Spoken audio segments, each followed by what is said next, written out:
नमस्कार, मैं प्रिया। आज 9 अक्टूबर। खबरों की तरफ बढ़ने से पहले एक नजर सुर्खियों पर। बिहार में युवाओं को ट्रेनिंग देने के लिए सरकार जल्द ही करेगी ये काम। दुर्गा पूजा के दौरान पंडाल जाने से पहले जान लें ये नियम। इंटर पास अविवाहित लड़कियों के लिए खुशखबरी। बिहार के स्कूलों पर होगी सरकार की नजर। 20 अक्टूबर को बिहार आ रहे हैं लालू। अब चले बढ़ते हैं बिहार की 25 बड़ी खबरों की ओर विस्तार से। बिहार झारखंड के युवाओं के पास नौकरी का सुनहरा मौका। बिहार झारखंड के युवाओं के लिए अच्छी खबर सामने आई है। Institute of banking personal selection ने हिंदी ऑफिसर सहित विभिन्न पदों पर भर्ती के लिए नोटिफिकेशन जारी की है। इच्छुक और योग्य उम्मीदवार आईबीपीएस की आधिकारिक वेबसाइट ibps.in पर जाकर आवेदन भर सकते हैं। जारी नोटिफिकेशन के अनुसार ये भर्तियां faculty research associate, Hindi officer, assistant professor और IT इंजीनियर सहित विभिन्न पदों पर की जानी है। इन पदों के लिए शैक्षणिक योग्यता की बात करें तो उम्मीदवार आधिकारिक वेबसाइट पर जाकर इसकी सारी जानकारी ले सकते हैं। दुर्गा पूजा के दौरान पंडाल जाने से पहले जान ले ये नियम। दुर्गा पूजा में भले ही इस बार बिहार में मेला लगाने की अनुमति नहीं है, लेकिन पंडाल का आयोजन करवाया जा रहा है, जिसके तहत ही प्रशासन अलर्ट मोड में है। यही कारण है कि बिहार में दुर्गा पूजा को लेकर जरूरी गाइडलाइन भी जारी कर दी गई है। खासकर इस बार पंडालों में भी कोरोना प्रोटोकॉल का पालन करना जरूरी होगा। स्वास्थ्य विभाग द्वारा सभी जिलों के जिलाधिकारी और सिविल सर्जन को दिए गए निर्देश के तहत पूजा पंडाल में दुर्गा पूजा आयोजन समिति को 2 गज की दूरी का पालन कराना होगा। प्रवेश द्वार के पास हाथों को सैनिटाइज करने की व्यवस्था करनी होगी। साथ ही ये भी साफ कहा गया है कि पंडाल में उन्हीं लोगों की एंट्री होगी जिन्होंने वैक्सीन का दोनों डोज ले लिया हो। साथ ही साथ सभी डीएम को किसी भी हाल में मेले की अनुमति नहीं देने की अपील भी की गई है। नियोजित शिक्षकों को मिली राहत, हेडमास्टर बहाली में होंगे शामिल।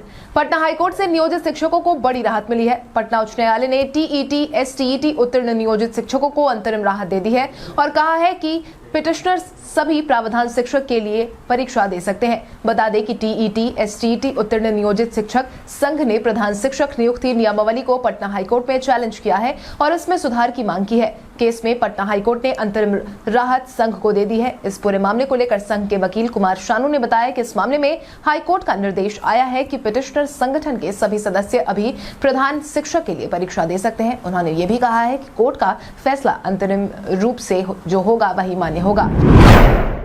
बिहार में युवाओं को ट्रेनिंग देने के लिए सरकार जल्द ही करेगी ये काम। बिहार में युवाओं को सशक्त बनाने के लिए बिहार सरकार लगातार काम करती आई है। वहीं इसी बीच बिहार के युवाओं को नीतीश सरकार ने खास ट्रेनिंग देने का संकल्प लिया है, जिसके तहत जल्द ही बिहार में कौशल विकास प्रशिक्षण केंद्र की शुरुआत होने जा रही है। इन केंद्रों पर युवाओं को उनके कौशल के हिसाब से प्रशिक्षित किया जाएगा। साथ ही प्रशिक्षण के पूरे होने के बाद उन्हें प्रमाण पत्र भी दिया जाएगा। कौशल विकास प्रशिक्षण केंद्रों को राज्य सरकार अपने 7 निश्चय आर्थिक हल युवाओं को बल योजना के तहत फिर से शुरू करने जा रही है, जिसके तहत 15 से लेकर 25 साल के युवाओं को हिंदी और अंग्रेजी बोलने समझने के साथ ही लिखना और बोलना भी सिखाया जाएगा। साथ ही कंप्यूटर का बुनियादी प्रशिक्षण भी दिया जाएगा। ज्ञात हो इस बार सरकार केंद्र खुलने के बाद इन केंद्रों का पूरे प्रदेश में जिलाधिकारी के जरिए पंचायत स्तर पर कार्यक्रम का प्रचार भी करवाने वाली है। बिहार में अगले कुछ दिनों तक नहीं है बारिश के आसार। बिहार के मौसम का मिजाज बदलने लगा है। मौसम विभाग की माने तो पटना समेत प्रदेश के अधिकांश हिस्सों में 11 अक्टूबर तक मौसम सामान्य रहने के साथ ही कुछ जगहों पर हल्की बारिश का पूर्वानुमान है। एक चक्रवाती परिसंचरण का क्षेत्र पश्चिमी बंगाल के ऊपर हिमालय क्षेत्र में स्थित है, जो समुद्र तल से 3.1 किलोमीटर तक विस्तारित है। मौसमी प्रभाव के कारण अगले 24 घंटे के दौरान प्रदेश के उत्तर पश्चिमी भागों में यानी कि पश्चिम चंपारण, सिवान, सारण, पूर्वी चंपारण, गोपालगंज के कुछ स्थानों पर हल्की बारिश का पूर्वानुमान है। प्रदेश के शेष भागों का मौसम सामान्य रहेगा।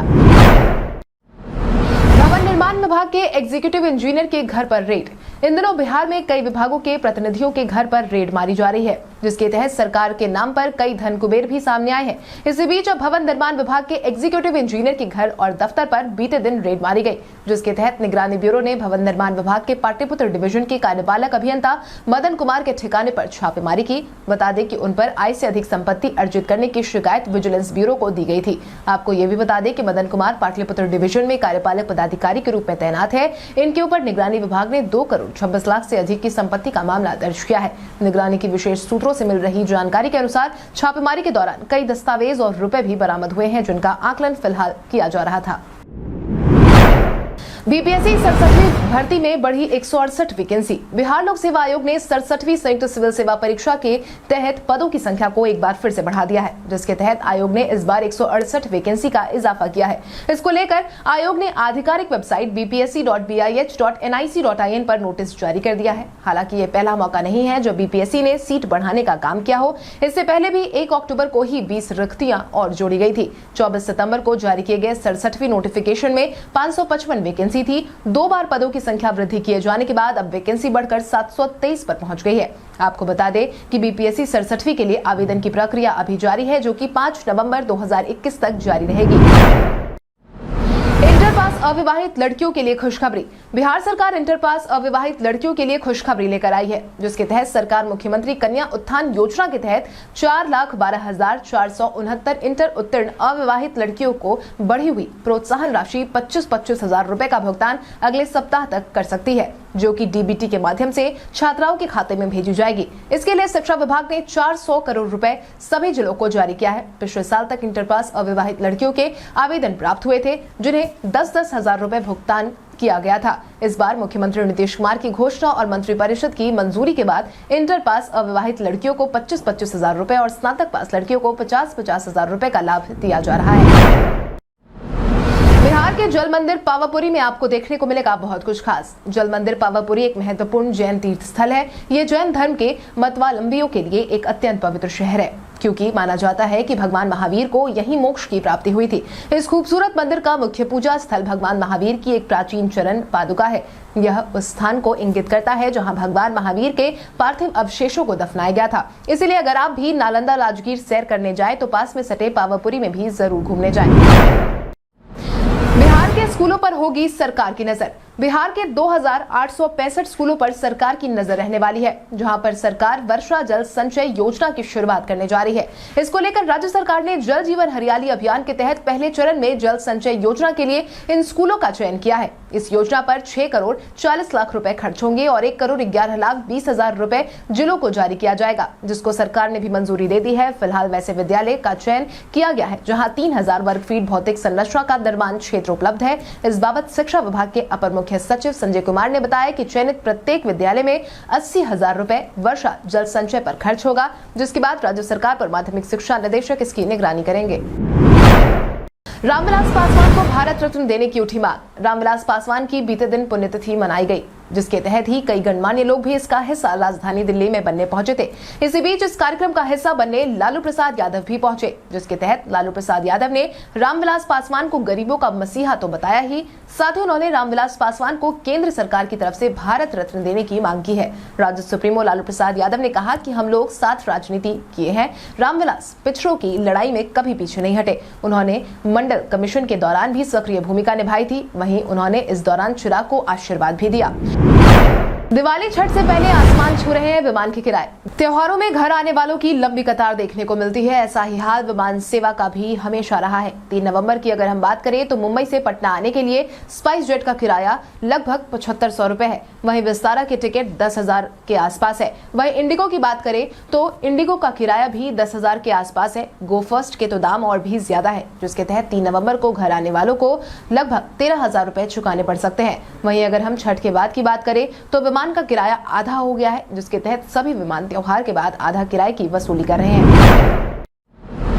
बालिका पोशाक एवं साइकिल योजना के लिए जल्द ही मिलेंगे पैसे। बिहार सरकार ने मुख्यमंत्री बालिका पोशाक योजना और साइकिल योजना के तहत लाभार्थियों के लिए 288 करोड़ 35 लाख रुपए जारी कर दिए हैं। वहीं मैट्रिक परीक्षा 2021 में प्रथम श्रेणी से पास करने वाले सामान्य कोटि के 29,810 और पिछड़ा वर्ग के 58,188 छात्राओं को प्रोत्साहन राशि के रूप में 87 करोड़ 99 लाख 80 हजार रुपए जारी कर दिया गया है, जिसके तहत ही मुख्यमंत्री बालिका पोशाक योजना के तहत 9वीं और 10वीं कक्षा में अध्ययनरत 15,27,126 और 11वीं एवं 12वीं कक्षा में पढ़ाई कर रही 2,11,196 छात्राओं को 1,500 रुपए की दर से उनके बैंक खाते में डीबीटी के माध्यम से भुगतान करने का आदेश जारी कर दिया गया है। इसके अलावा शिक्षा विभाग की तरफ से मुख्यमंत्री किशोरी स्वास्थ्य कार्यक्रम में 95 करोड़ 55,96,300 रुपए भी जारी किए गए हैं।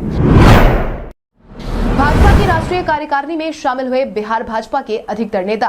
भाजपा की राष्ट्रीय कार्यकारिणी की घोषणा हाल ही में की गई है, जिसमें कई चेहरों को शामिल किया गया है। हालांकि हैरान करने वाली बात यह है कि भाजपा की राष्ट्रीय कार्यकारिणी में बिहार भाजपा के अधिकतर नेताओं को शामिल किया गया है, जिसके तहत ही केंद्रीय मंत्री भूपेंद्र यादव की जगह हरीश द्विवेदी को बिहार भाजपा का प्रभारी बनाया गया है। वहीं राष्ट्रीय प्रवक्ता के रूप में 26 नेताओं को शामिल किया गया है। इनमें 4 यानी कि संजय मयूख, शाहनवाज हुसैन, राजीव प्रताप रूडी और बाबू प्रकाश पासवान बिहार से हैं। सभी 4 राष्ट्रीय कार्य समिति में स्थायी आमंत्रित सदस्य होंगे। इनके अलावा पूर्व केंद्रीय मंत्री रविशंकर प्रसाद, केंद्रीय मंत्री गिरिराज सिंह, विधान पार्षद मंगल पांडे, सांसद गोपाल जी ठाकुर, विधायक प्रेम कुमार और नंदकिशोर यादव को भाजपा की राष्ट्रीय कार्य समिति में विशेष आमंत्रित सदस्य बनाया गया है। वहीं तारकिशोर प्रसाद और रेणु देवी और पूर्व उप मुख्यमंत्री और सांसद सुशील कुमार मोदी बिहार भाजपा अध्यक्ष और सांसद डॉक्टर संजय जायसवाल स्थायी आमंत्रित सदस्य बनाए गए हैं। ऑक्सीजन सिलेंडर लगाए मतदान के लिए पहुंचे मतदाता। बीते दिन पंचायत चुनाव के तीसरे चरण का आयोजन करवाया गया था, जिसके बाद पंचायत चुनाव में कई कारनामे देखने को मिले। ऐसा ही एक कारनामा बिहार की राजधानी पटना में देखने को मिला, जहां एक मतदाता ऑक्सीजन सिलेंडर लगाए पहुंचा था, जिसको देखने के लिए काफी भीड़ उमड़ पड़ी थी। जिसके तहत पटना के नौबतपुर के निजामपुर में एक बीमार व्यक्ति ऑक्सीजन सिलेंडर के साथ वोट देने पहुंचा, जिसको लेकर वृद्ध मतदाता ने कहा कि वोट देना जरूरी है, इसीलिए बूथ तक तो आना ही था। इसी बीच एक मतदान केंद्र पर तो 100 वर्षीय वृद्ध महिला भी वोट डालने पहुंची थी, जिससे लोगों के बीच जागरूकता देखने को मिली। बीपीएससी परीक्षा में पास 8 अभ्यर्थियों की उम्मीदवारी हुई रद्द। बीपीएससी परीक्षा का रिजल्ट देखकर अभ्यर्थी तो बेहद खुश हुए, लेकिन 8 ऐसे अभ्यर्थी हैं जिनकी खुशी शोक में बदल गई, क्योंकि बीपीएससी की तरफ से इनके उम्मीदवारी को ही रद्द कर दिया गया है। विभाग की तरफ से मिली जानकारी के अनुसार ये वैसे अभ्यर्थी हैं जिन्होंने गलत जानकारी देकर फॉर्म भरने का काम किया था। ये 8 अभ्यर्थी ऐसे पाए गए जिन्होंने ऑनलाइन आवेदन के समय 40% या इससे अधिक दिव्यांग होने का दावा किया था, लेकिन जाँच में ये गलत पाया गया है। प्रतिक्रिया के तहत बीपीएससी ने 8 अभ्यर्थियों की जांच पटना मेडिकल कॉलेज अस्पताल और IGIMS में करवाई, जहां जांच के बाद इनका दावा गलत पाया गया, जिसके बाद ही अब इनकी उम्मीदवारी को कैंसिल कर दिया गया है। सीएम नीतीश और राज्यपाल फागू चौहान ने नम आंखों से दी रामविलास पासवान को श्रद्धांजलि। बीते दिन रामविलास पासवान की पुण्यतिथि मनाई गई। इसके तहत पशुपति पारस ने पटना में तो चिराग ने दिल्ली में कार्यक्रम का आयोजन किया था। वहीं पशुपति पारस द्वारा पटना में आयोजित कार्यक्रम का हिस्सा बनने सीएम नीतीश और फागू चौहान भी पहुंचे थे, जहां उन्होंने एक रामविलास पासवान की तस्वीर के आगे पुष्प अर्पित कर नम आंखों से उन्हें श्रद्धांजलि दी। इस मौके पर वहां केंद्रीय मंत्री पशुपति पारस, सांसद प्रिंस राज सहित तमाम लोजपा के बड़े नेता और कार्यकर्ता भी देखने को मिले। जिसके बाद मीडिया से बातचीत भी सीएम नीतीश ने की और कहा कि यह उनकी उम्र नहीं थी, वो बहुत जल्द ही हम सबको छोड़कर चले गए। रामविलास जी ने जो काम किए हैं, जिस तरह से लोगों के विश्वास को जीता था, उसे बनाए रखने की जिम्मेदारी हम सबकी है। 20 अक्टूबर को बिहार आ रहे हैं लालू प्रसाद यादव। आखिरकार बिहार में राजद कार्यकर्ता और समर्थकों का इंतजार खत्म होने वाला है, क्योंकि लंबे इंतजार के बाद उनके मुखिया जल्द ही बिहार आने वाले हैं और इस बार उनका आगमन तय है। राजद के कद्दावर नेता और लालू के करीबी माने जाने वाले विधायक भाई वीरेंद्र की तरफ से मिली जानकारी के अनुसार लालू यादव 20 अक्टूबर को बिहार आएंगे। आपकी जानकारी के लिए आपको बता दें कि बीते दिन राजद विधायक दल की बैठक के दौरान उनसे जब मीडिया वालों ने सवाल पूछा कि लालू यादव कब बिहार आएंगे, तो इस सवाल का जवाब उन्होंने तुरंत देते हुए कहा कि लालू यादव 20 अक्टूबर को बिहार आएंगे। जैसे ही यह खबर मीडिया में आई, उनके प्रशंसकों में खुशी की लहर दौड़ गई है। सभी अपने चहेते नेता का दीदार करने के लिए अभी से ही आतुर दिखने लगे हैं। उनके स्वागत को लेकर तरह तरह की बातें भी कही जा रही हैं। उपचुनाव के लिए कांग्रेस ने जारी की 20 स्टार प्रचारकों की सूची। बिहार विधानसभा उपचुनाव को लेकर तैयारियां बिहार में जारी है। इन सबके बीच अब कांग्रेस ने भी अपने स्टार प्रचारकों की सूची तैयार कर दी है, जिसके तहत जिस बात की उम्मीद थी वही सही साबित हुई। कांग्रेस की स्टार प्रचारकों की सूची में कन्हैया कुमार का नाम शामिल है।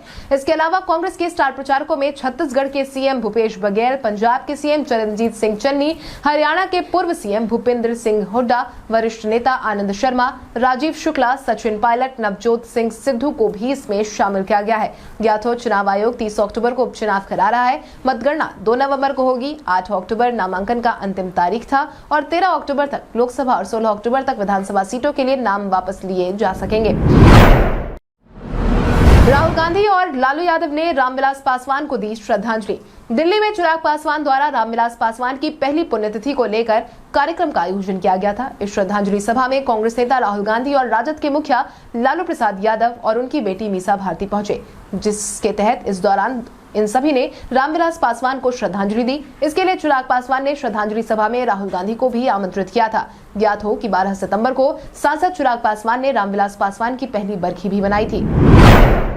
भारत के इतिहास में आज की तारीख कई कारणों से दर्ज। 1920 में अलीगढ़ का एंग्लो ओरिएंटल कॉलेज अलीगढ़ मुस्लिम विश्वविद्यालय में रूपांतरित आज ही के दिन हुआ था। 2006 में गूगल ने यूट्यूब के अधिग्रहण की घोषणा आज ही के दिन की थी। 2006 में ही भारतीय राजनेता काशीराम ने दुनिया को अलविदा कहा था। 1945 में आज ही के दिन वादक अमजद अली खान का जन्म हुआ था। शाहजहां और मुमताज महल नूरजहां का सबसे छोटा पुत्र मुराद बख्श का जन्म भी 1624 में आज के दिन हुआ था। भारतीय हिंदी सिनेमा के प्रसिद्ध संगीतकार तथा गायक रविंद्र जैन ने 2015 में आज के दिन दुनिया को अलविदा कहा था। टीम इंडिया की नई जर्सी को लेकर बीसीसीआई ने दिया अपडेट। 17 अक्टूबर से यूएई और ओमान की सरजमी पर टी20 विश्व कप का आगाज होना है। भारतीय टीम इस टूर्नामेंट में अपना पहला मैच 24 अक्टूबर को पाकिस्तान के खिलाफ खेलने उतरेगी। विराट कोहली एंड कंपनी टी20 विश्व कप में नए खिलाड़ियों के साथ नई जर्सी में भी नजर आने वाली है। भारतीय क्रिकेट कंट्रोल बोर्ड ने ऐलान किया है कि टीम इंडिया की नई जर्सी 13 अक्टूबर को लॉन्च होने वाली है। भारत इस बार वर्ल्ड कप की मेजबानी कर रहा है और कोहली की अगुवाई में टीम को खिताब के प्रबल दावेदारों में से एक माना जा रहा है। अब आइए जानते हैं सराफा बाजार और पेट्रोल डीजल के क्या थे भाव। अगर हम सराफा बाजार की बात करें तो सोने का भाव 8 अक्टूबर को 22 कैरेट के लिए प्रति 10 ग्राम 44,950 रुपए था। वहीं 24 कैरेट के लिए प्रति 10 ग्राम 48,130 रुपए था। इसके साथ ही अगर हम चांदी की बात करें तो चांदी का भाव प्रति किलो 60,700 रुपए था। इसके साथ ही राजधानी पटना में पेट्रोल की कीमत 105.92 रुपए प्रति लीटर और साथ ही डीजल के दाम 97.88 रुपए प्रति लीटर था। गूगल ने जलवायु परिवर्तन के बारे में गलत जानकारी देने वाले एडवर्टाइजमेंट्स को नहीं पोस्ट करने की कही बात। टेक कंपनी गूगल ने अपने सर्च इंजन और वीडियो शेयरिंग प्लेटफॉर्म यूट्यूब पर जलवायु परिवर्तन के बारे में गलत सोचने वाले वीडियोस को और विज्ञापन को पोस्ट नहीं करने का ऐलान किया है। कंपनी के इस कदम से गलत जानकारी को फैलने से रोका जा सकेगा। बता दें कि इससे पहले यूट्यूब ने कोरोना वायरस की गलत जानकारी देने वाली लाखों वीडियोस को अपने प्लेटफॉर्म से हटाया था। गूगल ने कहा है कि ऑनलाइन पोस्ट होने वाले विज्ञापन में दुनिया के तापमान बढ़ने को गलत बताया जा रहा था। साथ ही जलवायु परिवर्तन से संबंधित गलत जानकारी साझा की जा रही है। अभी जेल में ही रहेंगे आर्यन खान। बॉलीवुड अभिनेता शाहरुख खान के बेटे आर्यन खान की जमानत याचिका को बीते दिन खारिज कर दिया गया है। आर्यन के साथ ही 7 अरबाज और मुनमुन की जमानत याचिका भी खारिज हो गई है। जमानत याचिका खारिज होने के बाद आर्यन खान सहित अन्य आरोपियों को ऑर्थर रोड जेल में रहना होगा। याद दिला दे कि ये पूरा मामला क्रूज शिप पर पार्टी करने से जुड़ा है, जहां पर इन युवाओं को आपत्तिजनक पदार्थ के साथ पकड़ा गया था। इस बाबत एएसजी सिंह ने अपनी दलील रखते हुए कहा कि इस बात पर जरूर ध्यान देना चाहिए कि लोग कितनी आसानी से बातों में आ जाते हैं और क्या इससे सबूतों के साथ छेड़छाड़ हो सकता है। कल हमारे द्वारा पूछे गए सवाल का जवाब आप में से बहुत सारे यूजर ने हमें कमेंट करके दिया था। उसके लिए आपका बहुत बहुत धन्यवाद। आप में से जिन यूजर का कमेंट हमें अच्छा लगा है उनके नाम है टुनटुन यादव, मनीष मोहरा, कुमार आशीष, ऋषि कुमार, मनीष कुमार, राधेश्याम बौद्ध, नुन्नू कुमार, सुनील कुमार, शिवशंकर यादव, अनिल कुमार, अनवर करीम खान, राजेश सोंथियाल, रुखसार बेगम, कविता कुमारी। इसके अलावा हमारी टीम को और भी लोगों के जवाब अच्छे लगे हैं, मगर समय के अभाव के कारण हम उनका नाम नहीं ले पाए, लेकिन आप हमारे सवालों का जवाब देते रहे। हम कल आपका नाम लेने की पूरी कोशिश करेंगे। तो चलिए बढ़ते हैं आज के सवाल की ओर। आज का सवाल कुछ इस प्रकार है। आपके अनुसार हमारे द्वारा पेश किए जा रहे बिहार की 25 खबर में कौन कौन से बदलाव की अभी भी जरूरत है? अपने जवाब में कॉमेंट करके जरूर बताएं। इसके साथ ही आज के लिए बस इतना ही। बिहार की बड़ी खबरों से अपडेटेड रहने के लिए हमारे YouTube चैनल को सब्सक्राइब करें और बेल आइकॉन दबाना ना भूलें। धन्यवाद।